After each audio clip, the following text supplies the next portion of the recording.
Oleh Yesus Kristus kita telah dibenarkan, sehingga kita tidak takut lagi. Kita telah dikuduskan sehingga berhak menerima kemuliaan, dan kita telah ditebus sehingga iblis tidak bisa lagi mengintimidasi kita.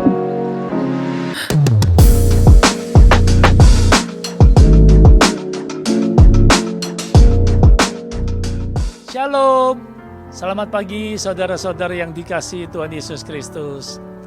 Kita berjumpa kembali pada pagi hari ini dalam program Good News Devotion Today bersama Grace of Christ Community Church Surabaya. Firman Tuhan di dalam 1 Korintus 1 ayat 30 dan 31. Tetapi oleh Dia kamu berada dalam Kristus Yesus, yang oleh Bapa telah menjadi hikmat bagi kita. Ia membenarkan dan menguduskan dan menebus kita. Karena itu seperti ada tertulis, barang siapa yang bermegah, hendaklah ia bermegah di dalam Tuhan. Yesus Kristus adalah hikmat dalam kehidupan kita. Telah membenarkan dan menguduskan kita, serta oleh karyanya yang sempurna di Golgota telah menebus kita. Sehingga pada saat ini kita bisa menyadari dan bersyukur bahwa segala sesuatu di dalam hidup kita adalah kasih karunia Bapa di dalam Tuhan Yesus Kristus. Sejak muda, Musa telah dididik dengan segala hikmat orang Mesir.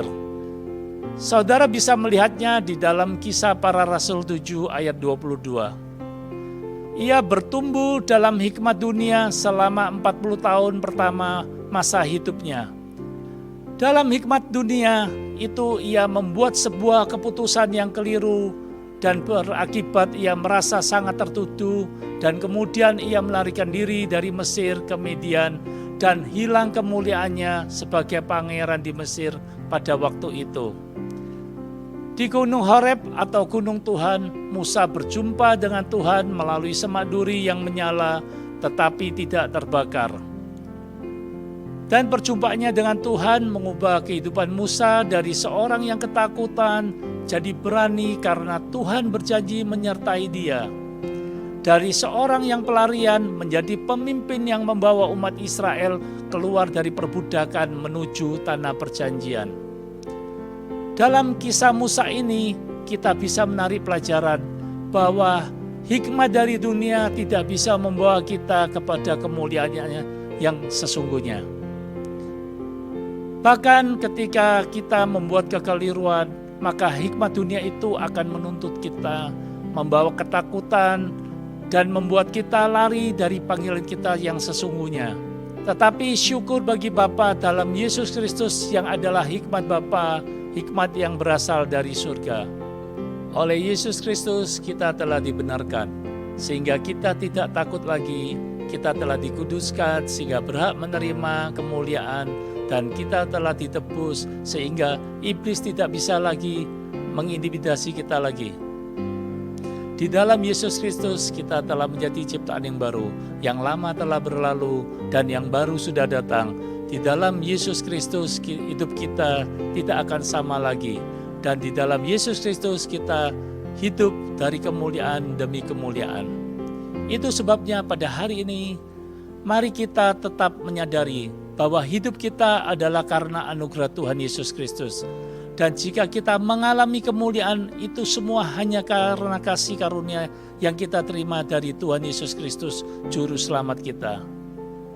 Saat kita beraktivitas pada hari ini, ingatlah bahwa tidak ada lagi penghukuman di dalam Yesus Kristus yang membuat kita tetap percaya diri dan maksimal di dalam melakukan segala tugas pekerjaan kita dan mempermuliakan namanya. Amin. Mari kita berdoa. Bapa, kami bersyukur oleh darah Tuhan Yesus Kristus yang ditumpahkan di atas kayu salib. Kami telah menerima perjanjian baru dan kekal. Di dalam darah Tuhan Yesus Kristus kami telah menerima pengampunan dosa dan penebusan kekal. Kami telah menerima pendamaian dan jaminan keselamatan kekal. Kami telah menerima perlindungan dan memiliki hidup di dalam segala kelimpahan. Kami telah menerima kelimpahan kasih karunia dan anugerah kebenaran untuk hidup dan berkuasa oleh Tuhan Yesus Kristus. Kami telah menerima kemuliaan menjadi ciptaan baru yang satu dengan Bapa di dalam Tuhan Yesus Kristus.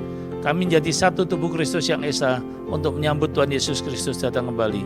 Kami menjadi mempelai Tuhan Yesus Kristus yang kudus, tidak bercacat celah, untuk pesta perkawinan anak domba, memerintah dalam kerajaan 1000 tahun, dan hidup kekal sampai selama-lamanya. Ya Bapa, terima kasih oleh kasih karunia Tuhan Yesus Kristus, kami hidup dalam kasih sampai selama-lamanya. Haleluya. Selamat beraktivitas. Bapa sangat mengasihi kita, rancangannya luar biasa dalam kehidupan kita. Haleluya, amin.